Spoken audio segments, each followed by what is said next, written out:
this retail sector is very eco-friendly because they don't consume any power. They use just sunshine mostly, and even if they use an electric bulb, it's for 3 hours at night, no more, and save you a lot of bother because they bring everyday goods to your doorstep. They're mobile. They're positioning themselves wherever you need their services. So that, you don't have to take your car to buy 2 kilos of potatoes, spend 50 rupees of petrol to buy 20 rupees worth of potatoes. You don't have to do that. And they are a very vital sector of the Indian economy.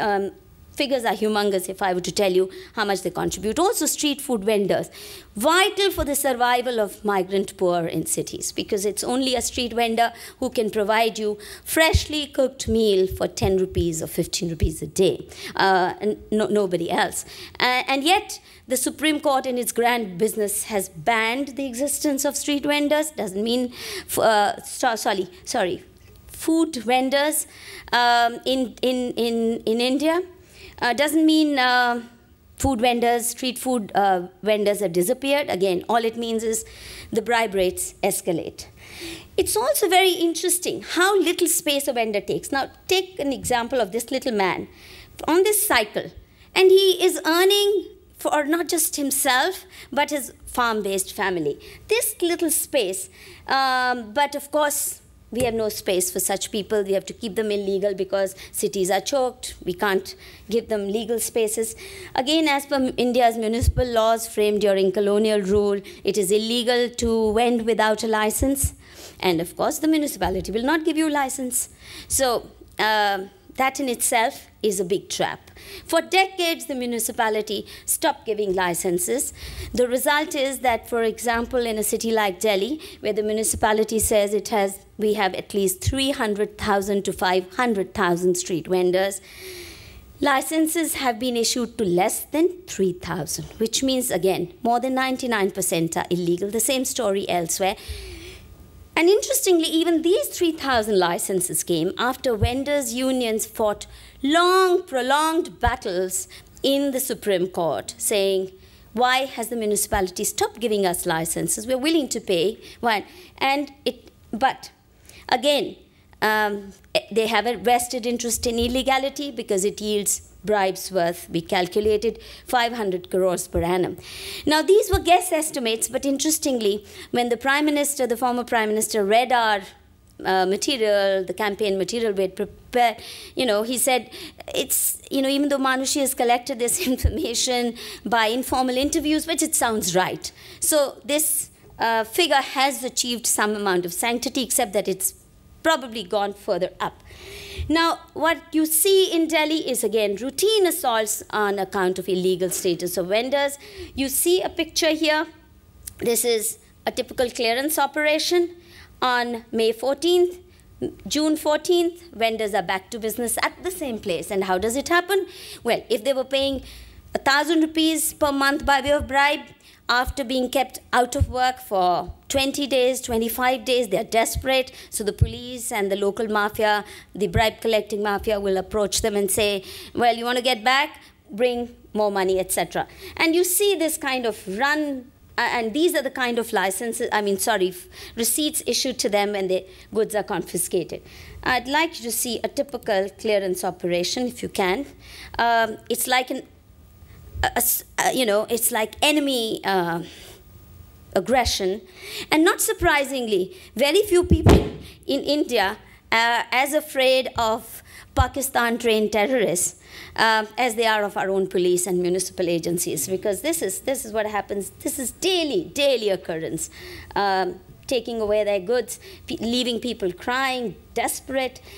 Now, this despite the fact that Supreme Court has said that street vending is a legitimate occupation and covered by the constitutional guarantee given to every citizen of India to earn a livelihood without fear.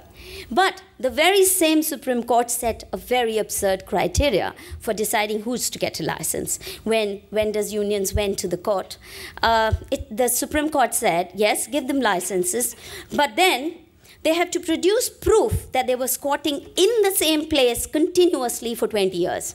Now in 91, if you say for 20 years you have to produce proof, it's not as if everybody had video cameras to say where exactly they were squatting. And what is the proof? The proof is, you know, I showed you that slip the municipality once in a while gives you if they confiscate their goods. But the fact is when the municipality or the police come, people run. They don't wait to say, please give us this valuable identity paper which will give us the right to claim a vending license. Not surprisingly. And also, you know, vendors live on the street in shanties which are also being destroyed. They don't have filing cabinets to keep all those papers, even if they had them or were given, and they didn't know how valuable it would be. So not surprisingly, a whole industry of bogus challans was established in the municipal corporation. They took 20,000, 30,000 rupees to give you bogus papers so that you could claim. With all that, as many thousands as applied, 10,000 people applied, but again, no, 100,000 people applied in all of Delhi. This is just an illustrative example. Less than 2,700 were given licenses. Again, Prime Minister announces the policy, and then a national task force is set up for making a national policy for street vendors, which accepts some of the basic premises that the number of vendors in any city or number of rickshaws in any city aren't going to be in direct proportion to the number of people living in that city because they come to service us. So you want to reduce the number of vendors or cycle rickshaws? Well, kill 50% of your middle-class population and the number of vendors will be reduced proportionately. Very easy, but of course they won't do that. Now, again, as with cycle rickshaw sector, municipal and police response to new policy, clearance operations become more frequent, bribe rates escalate sharply. And while land is being rapidly acquired, much against the wishes of farmers for creating special economic zones and for fancy malls, the municipal agencies everywhere say they have no space for creating hawking zones, which is what the Supreme Court said and the Prime Minister's policy says you must do. And interestingly, large parts of the city declared as zero tolerance zones for hawkers. And the space, yeah, okay. Vendor suicides, I'm ending. You know, the usual excuse that they bring chaos. Can I take 2 minutes or 1 minute? Okay. So, you know, since they keep saying vendors bring dirt and squalor and all that, you know, right now the case is in the Supreme Court, is going to be taking a long time. We said, okay, we'll show you how the dirtiest market can be created into world-class, disciplined hawker market.